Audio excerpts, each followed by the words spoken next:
je me présente d'abord, je m'appelle Zineb El Razoui, je suis militante du mouvement du 20 février au Maroc, un mouvement qui lutte pour une vraie démocratie au Maroc. Je suis cofondatrice du mouvement du Mali, le mouvement alternatif pour les libertés individuelles au Maroc, qui a maintes fois subi la répression du régime.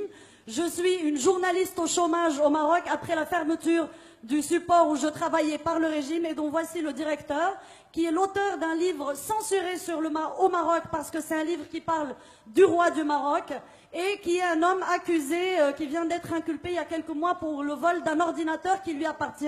Et j'ai été inculpée du même coup avec lui pour prostitution. Voilà. Donc ça, c'est juste pour me présenter. Excusez-moi, je suis très en colère parce que sur ce panel, je vois des personnes de la société civile de différents pays, des gens qui viennent parler de révolution. Sauf pour le Maroc où on a affaire à un conseiller de Mohamed VI qui vient parler de la révolution du Maroc. On a monsieur Driss Yazami qui est le conseiller de Mohamed VI qui est là pour parler de la révolution au Maroc, qui a parlé de choses très littéraires et très généralistes et qui a escamoté réellement ce qui se passe au Maroc. J'aimerais vous répondre point par point. Je ne veux pas être très très longue. Vous avez parlé... Merci de ne pas être très très longue. Oui, je ferai de mon mieux. Vous avez parlé... Vous avez parlé de la transition qui aurait commencé au Maroc depuis 99, depuis l'avènement de Mohamed VI. En 99, au Maroc, on nous a dit maintenant Hassan II est mort, vous êtes en démocratie. Et c'est ceci la doctrine officielle de l'État marocain. Vous avez parlé de l'instance équité et réconciliation au sein de laquelle vous avez siégé. Le rapport général de cette instance n'a jamais intégralement été rendu public. Les passages sur Ben Barka et les fausses publiques n'ont jamais été rendus publics. Par ailleurs, les recommandations de l'instance équité et réconciliation, aucune de ces recommandations n'est jamais entrée en vigueur. Vous avez parlé de la Moudawana, du code de la famille. Moi, en tant que femme marocaine, j'explique que ce texte est tout sauf égalitaire. J'hérite toujours la moitié de ce que vous, en tant qu'homme marocain, héritez, même si je paye mon café au même prix. Moi, en tant que marocaine athée, l'État du Maroc m'interdit d'épouser l'homme de mon choix. Cet homme est obligé de se convertir à l'islam et je passe d'autres inégalités. Je parle aussi de... Vous avez aussi parlé d'un pas qui serait remarquable selon vous, qui est l'instance contre la corruption. Je précise que Transparency International, leur remise de prix cette année a été interdite par le régime marocain 3 fois de suite.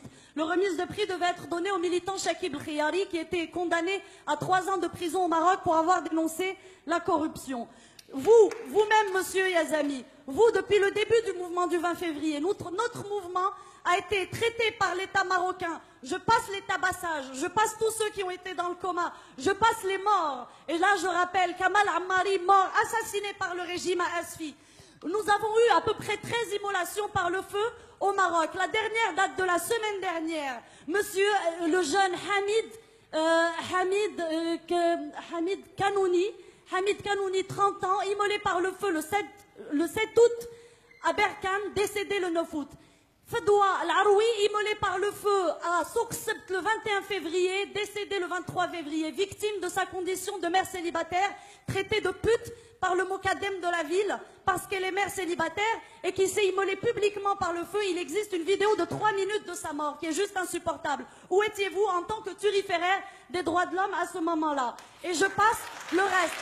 Le 15 mai, le dimanche 15 mai, nous avons été tabassés aux portes de Rabat. Nous avons été manifestés contre le bagne secret de Temara, qui figure dans les rapports de Human Rights Watch, d'Amnesty International, la prison verte de Temara, qui est un secret de Polichinelle, où des centaines ou peut-être des milliers de personnes sont passées, avec des témoignages de personnes qui ont été violées par des tessons de bouteilles, des enfants en bas âge. Et là, il y a le fils, comment il s'appelle l'islamiste là? Le fils, enfin vous connaissez son cas, sa mère n'arrête pas de le dénoncer. La Grande-Bretagne a dédommagé M. Mohamed Binyam, un Éthiopien qui s'est fait taillader le pénis à Temara. Et le Maroc continue de dire que cette prison n'existe pas. Vous-même, le 15 mai, vous êtes allé dans cette prison au moment où nous devions manifester sur les ordres de l'État marocain et vous avez dit que vous n'avez rien constaté. Alors que cette prison existe dans les rapports et les témoignages. Et vous le savez très très bien. D'accord? Donc maintenant, j'aimerais que vous nous disiez si le bagne de Temara existe ou pas? J'aimerais bien que vous répondiez sur ça. Pour ne pas faire pour ne pas faire long, vous êtes le conseiller de Mohamed VI.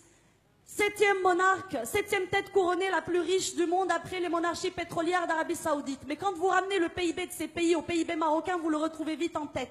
Ce monarque que vous dites qui est là depuis 14 siècles. Jusqu'à récemment, il possédait 60% de la capitalisation boursière marocaine. Il est dans l'agroalimentaire, dans la téléphonie, dans les assurances, dans l'immobilier, dans l'hôtellerie. Il est partout.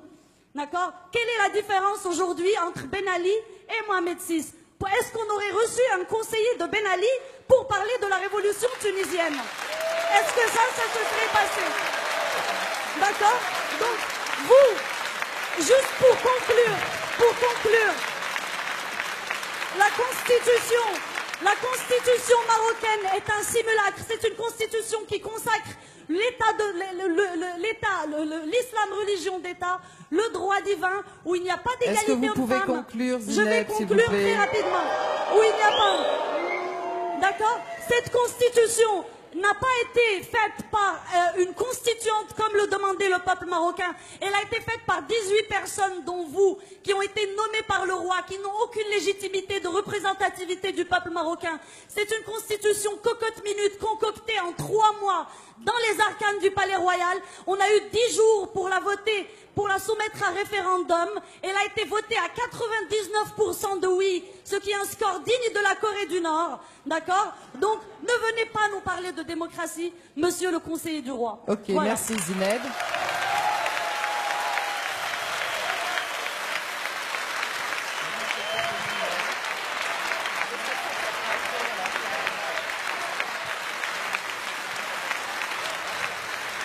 Bon,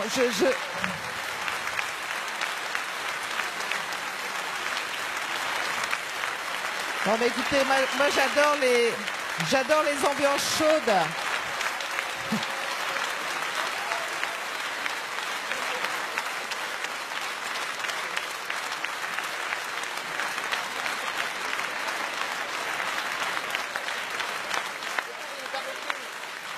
Bon, s'il vous plaît. Ouh.